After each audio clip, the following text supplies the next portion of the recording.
los santos en esta mañana.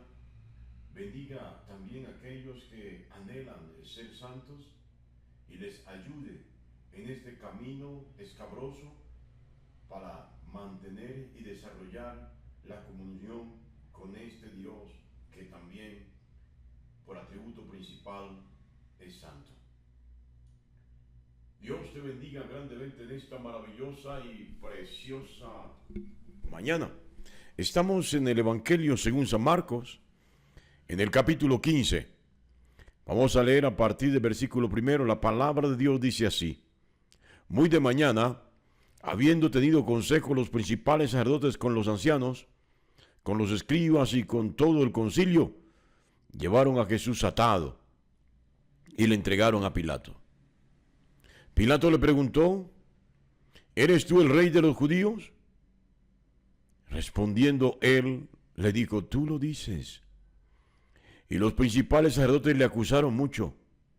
Otra vez le preguntó Pilato diciendo: ¿Nada responde? Mira de cuántas cosas te acusan. Mas Jesús ni aun con eso respondió. De modo que Pilato se maravillaba. Que Dios bendiga su santa y preciosa palabra. Bueno, mis amados, hubo un primer juicio. Este juicio fue un juicio religioso, donde acusan a Jesús, entre tantas cosas, de deslegitimar el templo. Acusan a Jesús de pretender derribar el templo y construirlo. Óigalo bien. Bueno, este juicio religioso tuvo sus consecuencias. Y las consecuencias son claras, una sentencia clara. Para Caifás y para toda la estructura religiosa de Israel, Jesús fue declarado blasfemo. Sin lugar a dudas, esto no era suficiente para aquellos que habían visto su obrar, su milagro. Para aquellos que aún viéndolo preso, tenían las esperanzas de que se liberase a sí mismo y diera un golpe de estado a los romanos. Entonces, no teniendo el poder, la autoridad, Caifás, para llevarlo a la muerte, porque la pena de muerte solo la podía imponer el emperador o el delegatario de Roma. En este caso, Pilato. Ellos no podían quitarle la vida a Jesús. Podían expulsarlo del templo. Podían señalarlo y decirle al pueblo que no escuchara sus enseñanzas. Podían declararlo maldito.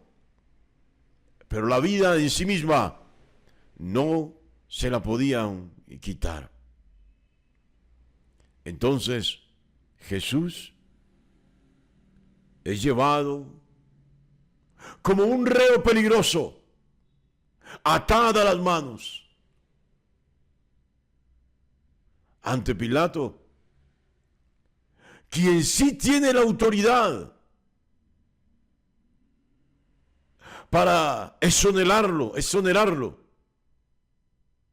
declararlo libre, inocente, o encontrar en él un hecho, un acto punible, declararlo culpable. Sí.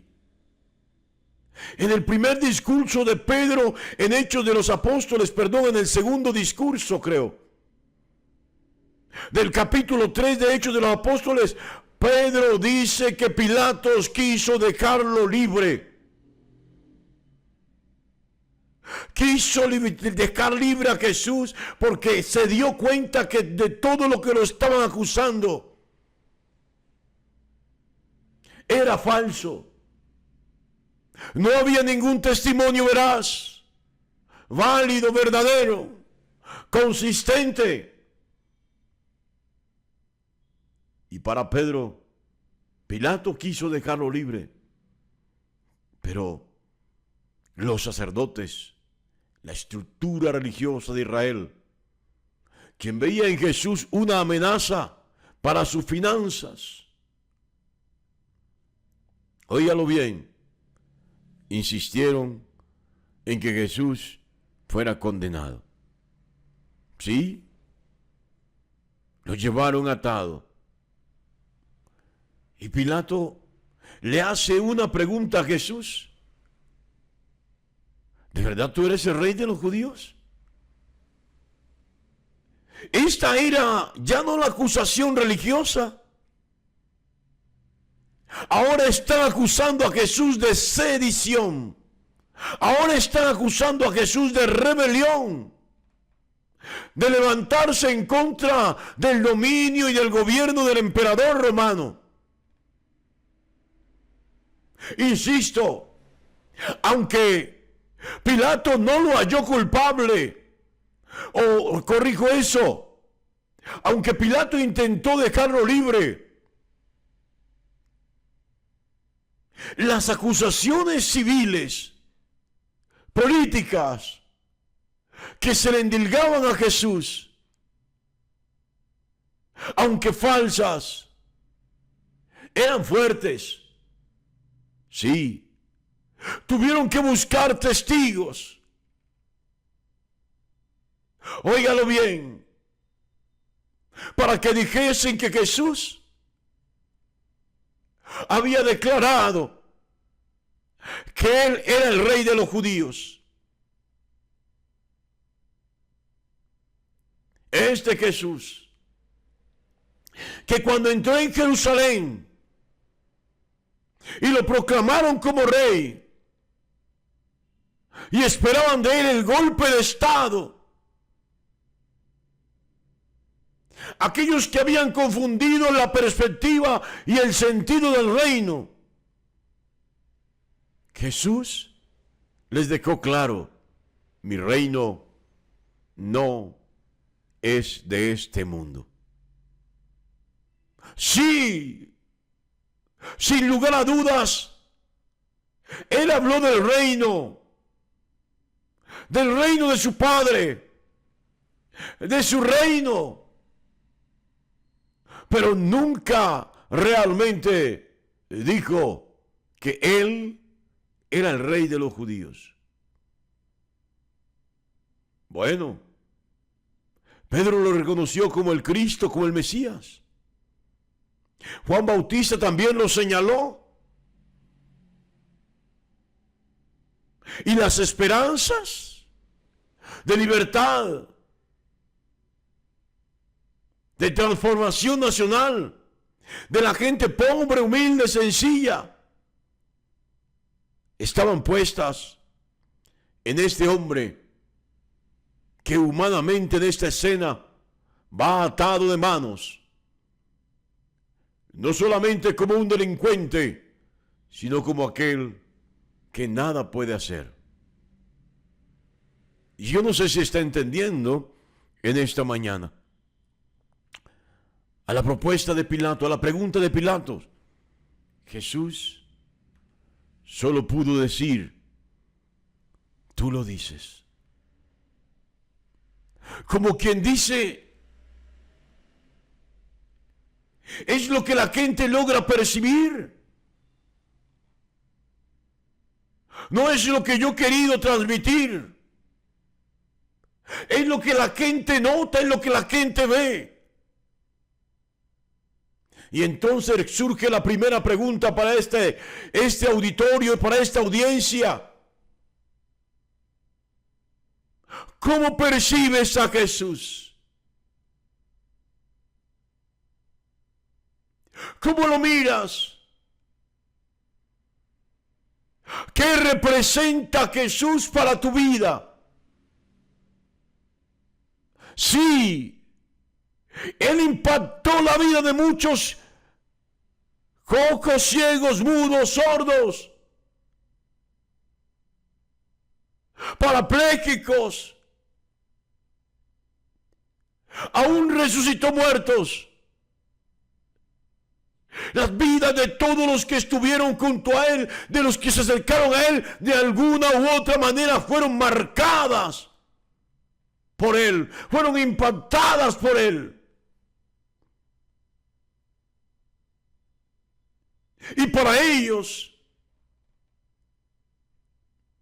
Jesús es percibido, es visto de una manera superior, no como un simple hombre. ¿Cómo percibes a Jesús? ¿De qué manera Jesús ha impactado tu vida y hasta dónde ese impacto te lleva a trascender y verlo como el Rey? No como un rey cualquiera, no como un rey mundano, sino como el Rey de tu vida. Porque aquí se propone que Jesús planteó ser el rey natural, un rey humano. Pero la Biblia dice que es el Hijo de Dios, el Dios que ha bajado del cielo, el que se ha encarnado. Jesús es el Yahvé, es Jehová, es el Adonai, el Señor del universo, el Rey de toda la creación. Él es el León de Judá. Yo no sé si usted está entendiendo en esta mañana. Él es la luz que ilumina el mundo entero. Es la luz que resplandece, es la luz que sale de la estrella Polaris. Impacta con su luz todo el universo. Mi amado, mi amada, qué tremendo esto, porque Jesús no contestó a ninguna de las propuestas, preguntas de Pilato, que buscaba una respuesta contundente de Jesús para desestimar ese juicio que no tenía sentido y que no tenía valor para él, que él en sí mismo entendió que era una trampa, que era una trama. Pero Jesús no dijo nada. ¿Y sabes por qué? Porque había llegado el momento. Había llegado el tiempo. Y no había vuelta atrás.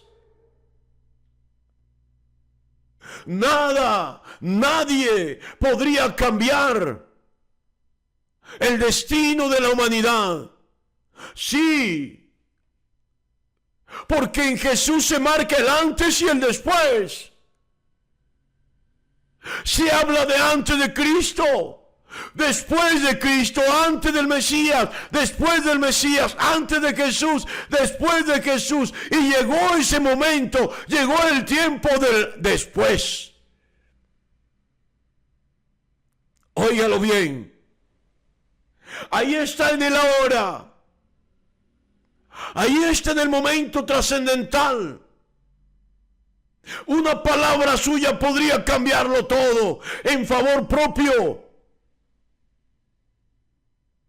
Pero ya no se trataba de él. Ahora se trataba del plan de Dios. Ahora se trataba del propósito de Dios. Ahora se trataba de no ser egoísta y pensar en los demás, en la tarea a realizar. Yo no sé si captaste la idea, pero la obra de Jesús, la tarea de Jesús no podía demorarse.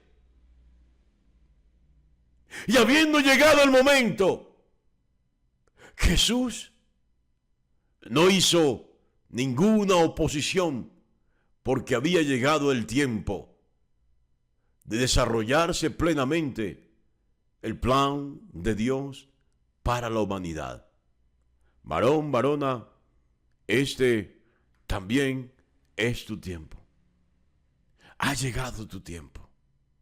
Tu tiempo de caminar con Dios, de enderezar tus sendas, de volverte a Él, de tomar su mano y caminar juntos hacia sus proyectos, hacia sus propósitos en tu vida.